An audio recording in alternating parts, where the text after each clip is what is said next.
दोस्तों अभी महाराज जी भंडारे में आए हुए हैं, तो मंदाकिनी मैया के दर्शन करने के लिए आए हैं।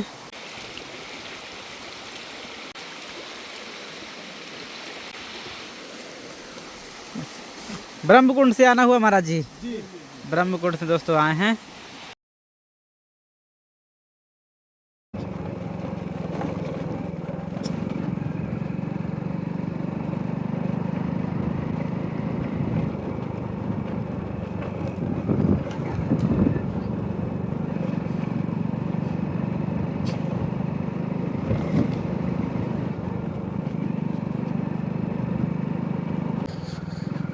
और दोस्तों हम आ चुके हैं अपनी कुटिया पे, जहाँ पे हमको आना था।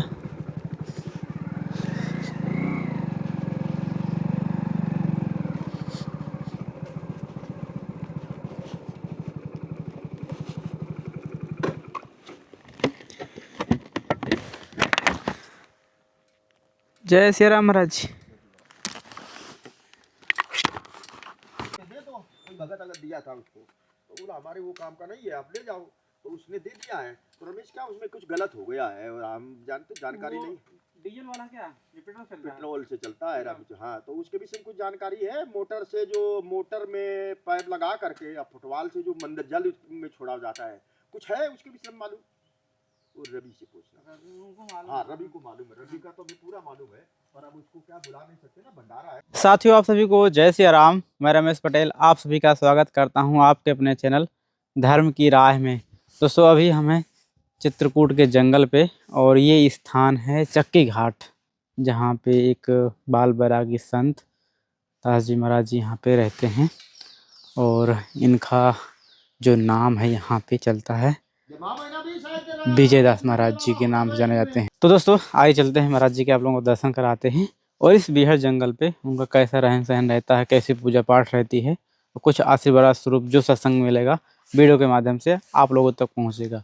आप लोग देखेंगे दोस्तों, ये विशाल बट वृक्ष देखिए, बहुत पुराना बट वृक्ष है। इसी के सामने महाराज जी को जो सामने आपको दिख रही है, एक छोटी सी कुटिया बनी हुई है पॉलीथीन के से, चारों तरफ से जाली से लगाकर ऐसे कुछ बना रखे हैं। दोस्तों ये पूरा महाराज जी कुटिया के चारों तरफ का परिवेश कुछ इस प्रकार का है। यहाँ सामने ऐसी कुटिया बनी हुई है इस विशाल बट वृक्ष के नीचे, और ये पूरा यहाँ से महाराज जी ने कांटे रख दिए हैं ताकि बंदर अंदर न जाए, क्योंकि बंदर कैसी भी अगर हल्की कुटिया पर आ जाएंगे उसको उखाड़ के चले जाते हैं अंदर। तो चारों तरफ से कांटे लगा दिए हैं ताकि अटैक ना करे।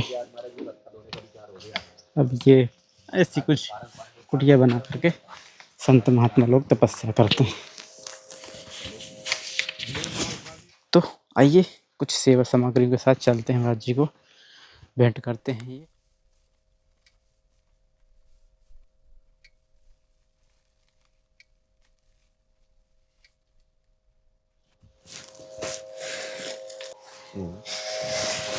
जय श्री राम महाराज जी। पूजा पाठ हो गया? हाँ,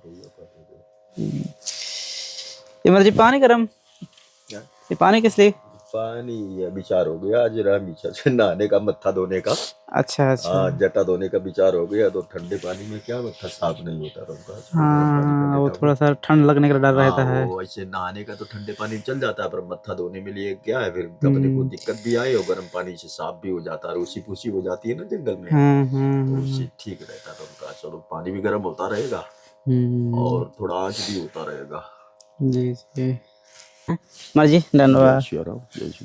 कैसी है तबीयत, कैसी है? बस ठीक है, अच्छा है। अच्छा, और महाराज जी बढ़िया चलता है अपना? हाँ, बस भजन हो रहा है, साधु के जंगल में भजन हो रहा है, बस सब अच्छा ही है। अच्छा से। जी जी जी महाराज जी, ये कुछ सेवा है घाट तक आता है महाराज जी। ये इसमें निर्मल साबुन है, ये चलो अच्छा। हाँ, ये मेरी धूप है। क्या हुआ, हम बोल रहे वो आवाज आ रही है? हाँ, ये मुझे अरहर की दाल है, धूप है इसमें महाराज जी आटा। महाराज जी हो जाता है मतलब राशन पानी सब व्यवस्था? ये सब चलता रहता। साधु भजन करे ना रमेश, तो कहीं ना कहीं से हनुमान जी महाराज साधु संत के तुम रखवारे।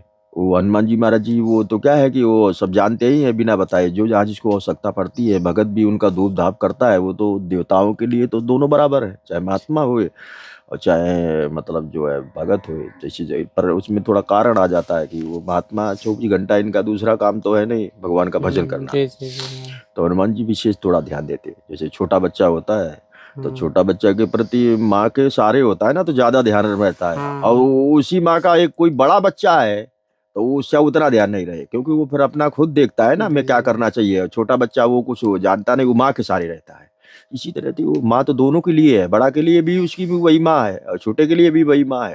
तो जी। महात्मा मतलब जंगलों में या कहीं भी गांव शहर में मंदिर होते हैं तो भजन करते हैं ना, तो हनुमान जी महाराज जी जो इच्छा होती है ना, वो अगर अनुकूल मर्यादा के अंतर्गत इच्छा है और समय समय से फिर वो हनुमान जी महाराज जी व्यवस्था भी कर देते, पूर्ण कर देते हैं। अच्छा, तुम्हारे संत लोग बच्चे की तरह रहते हैं, एकदम नादान। हाँ, कुछ वो भगवान की भक्ति में रमेश ऐसा ही है। भगवान की अच्छा। भक्ति में मतलब अगर सरल स्वभाव से रहता है ना, हाँ हाँ सरल स्वभाव है तो अच्छा है। और कोई कोई कठोर स्वभाव के होते हैं ना, तो फिर अगर बना लेता है कि नहीं भक्ति में कठोरपन ठीक नहीं होता है, तो उसी के लिए अच्छा रहता है, मंगल रहता है। भगवान को मतलब सरल स्वभाव रमेश प्रिय है। जी जी। भगवान को पब्लिक को भले ना अपने होए हाँ संसार में, हाँ ये हाँ। तो जो दिमाग का तेज होगा और वैसा होगा उसी को मानेगी। पर जी ईश्वर के घर में ऐसा नहीं है, भले वो मूर्ख होए और सरल स्वभाव है। तो परमात्मा ने मूर्खों को भी दर्शन दिया है पहले। मतलब परमात्मा शास्त्रों में ऐसा भी है कि परमात्मा ज्ञानी से थोड़ा नफरत भी बोलता हम करते हैं और हाँ। मिल के भी रहते हैं, कहता प्रिय भी है। दोनों बातें शास्त्र बोल रहा है, अच्छा। वेद पुराण।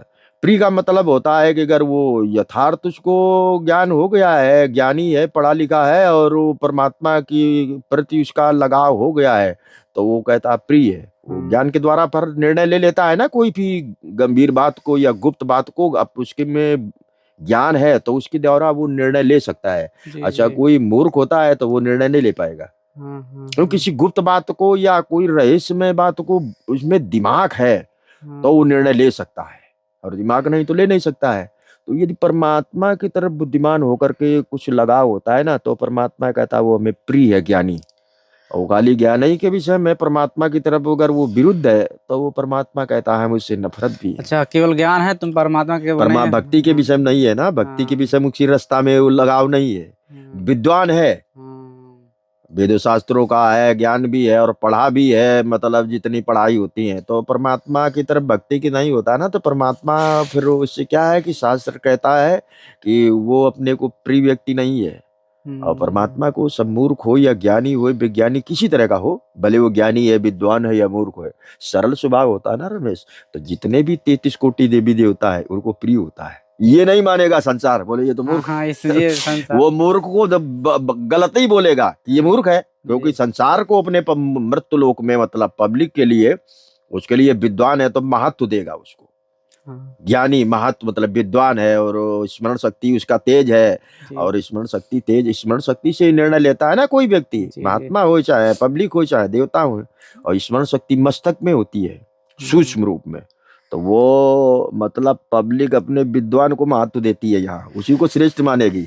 परमात्मा भक्ति लाइन को महत्व देता है। जितने भी मतलब देवता है, ब्रह्मा है, विष्णु है, भगवान शिव है, माता दुर्गा है, ये मतलब उन्हीं को महत्व देते, सरल स्वभाव को। परमात्मा हाँ कोई मतलब वो उल्ट पटंग भी खाता है और विचारों से भी गलत रहता, तो भी उसको जन्म से ही तेज होता है दिमाग हाँ और स्मरण शक्ति। ऐसा तो होता वो है। उसको प्रारब्ध है पहले का। अच्छा। हाँ, वो उसमें काट छाट नहीं होगा, वो गलत भी करेगा तो भी उसमें शक्ति रहेगी, और वो गलत भी कर रहा तो भी उसमें हाँ, ज्ञान का प्रारब्ध। प्रधानता रहेगी। प्रारब्ध। प्रारब्ध, प्रारब्ध का मतलब जैसे समझ जाना आप, रावण ने तपस्या की थी और जी रावण कितना गलत कर रहा था, भयंकर गलत कर रहा था ना। जी जी जी। तो वो सब देवी देवता जितने हैं, जय जय श्री राम, तारा, अरे जय श्री राम। तो देवी देवता भयभीत थे, भगवान के पास में गए भी कि देखो रावण इतना गलत कर रहा, हम सब लोग भयभीत है, आपको कुछ मालूम नहीं पड़ रहा है, आपको तो सब जानते हो। तो भगवान ने कहा कि इसका प्रारब्ध इतना है, इतनी भयंकर इसने तपस्या की है, गलत कर रहा हम भी जानते हैं और पब्लिक भी जानती है, पर हम उसको उसको अटैक नहीं कर सकते, रोक नहीं सकते हैं। तो इतना इसका प्रारब्ध है पहले, किसने बहुत तपस्या की है ना। जी जी इनकी जी। तपस्या मतलब रावण की, कुंभकर्ण की और विभीषण की इतनी तपस्या इन्हों की है। वेद पुराण कहता उग्र, उग्र भगवान शिव का नाम है एक। उग्र का मतलब जैसा आपने कोई भयंकर काम किया, तपस्या या दूसरा कोई काम, कोई भी मान लो, उग्र शब्द जहां आ जाता है तो सीमा के बाहर आपने काम किया है, वहां पर उग्र शब्द लग जाता है। कोई भी काम, अच्छा अच्छा। जैसे कोई 20 किलोमीटर चलता है, अब वो एक दिन में कभी कभी ऐसा मौका पड़ा कि वो भयंकर गति 100 किलोमीटर चले गया, तो उग्रता शब्द लागू हो जाएगा वहां। मतलब सीमा से बाहर सीमा आपने ये लांघ कहा, गया। सीमा के बाहर काम किया, हद से बाहर काम किया, इसी तरह सब बातों में लागू हो जाता है। तो इनकी तपस्या शास्त्र कहता है उग्र तपस्या दोनों ने की। जी। अच्छा, उग्र जब तपस्या की तो ब्रह्मा नहीं भी जा रहे थे, क्योंकि ब्रह्मा भस्मासुर ने जैसे तपस्या की थी, तो भगवान शिव को रोका गया कि जो गलत होता है वो गलत ही वरदान मांगेगा। भस्मासुर से भगवान शिव ने कहा कि तुम्हारी जो इच्छा मांगो, जी तो जी। बोले जिसके ऊपर हाथ रख दे तो वो भस्म हो जाए। तो बाबा ने मना भी किया, इसमें तुम्हें क्या आनंद आएगा? बोले मैं इसी में आनंद आएगा। बाबा ने बहुत रोका, पर अब वो मांगने वाला मांग रहा है, तो अब उसको वही अच्छा लगता है, तो कोई भी देवता है उनको देंगे। बाबा हाँ, तो भोलेनाथ उनको है, तपस्या की ना उतनी। तपस्या की है। पर बाबा तो ठीक है कह रहे थे कि दूसरे के ऊपर हाथ तुम रखो, दो रख दोगे वो भस्म हो जाएगा, इसमें तुम्हें क्या आनंद मिलेगा? कोई जो चीज, बाबा तो सब दे सकते हैं ना, जी जी। तो तुम कोई ऐसा चीज मांगो, मतलब जो तुम्हारा भी कल्याण और दूसरे का, पर वो बोला मैं यही चाहिए, तो बाबा दिया। चलो बाबा एक है बाटी बनाएगा, बाटी बाटी दाल चोखा चूरमा जी जी ये जी। सब भी बनाऊंगा, ठीक। और घी भी 1 किलो देगा। नहीं, सत्तू की बाटी अपने को अनुकूल नहीं लगता महाराज तो जी। दोस्तों, ये वीडियो आप लोगों को कैसा लगा कमेंट करके जरूर बताइएगा। चलिए फिर किसी नए वीडियो में ऐसे ही संतों के दर्शन कराते हुए मिलते हैं। तब तक आप सभी को जय सिया राम, जय चित्रकूट धाम की, जय कामतानाथ भगवान की।